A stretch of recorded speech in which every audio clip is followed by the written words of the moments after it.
یہ بچہ اپنی ماں کے ساتھ گھر جا رہا تھا کہ راستے میں اس نے انڈوں پر بیٹھی ایک بطخ دیکھا اور ماں سے پوچھنے لگا کہ موم یہ بطخ یہاں پر کیوں بیٹھی ہے؟ تو امی کہنے لگی کہ یہ انڈوں پر بیٹھ کر بچے دیتی ہے۔ یہ سنتے ہی وہ بچہ یہ سوچنے لگا کہ اگر یہ بطخ انڈے دے سکتی ہے تو میں کیوں نہیں دے سکتا، اور اگلے روز گھر سے نکل کر انڈوں پر آ بیٹھا اور سارے انڈے توڑ ڈالے۔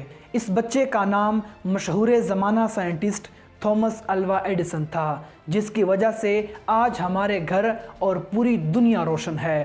آپ کو یہ واقعہ شاید مذاق خیز اور فنی لگتا ہو، لیکن اسی فارمولے یعنی اگر وہ کر سکتا ہے تو میں کیوں نہیں کر سکتا پر تھامس الوا ایڈیسن نے بہت زیادہ انویشنز کیے تھے۔ آپ کو یہ ویڈیو کیسے لگی کمنٹ سیکشن میں ہمیں لازمی بتائیے، اور مزید انٹرسٹنگ ویڈیوز دیکھنے کے لیے یوٹیوب پہ ہمارے چینل کو سبسکرائب کیجیے۔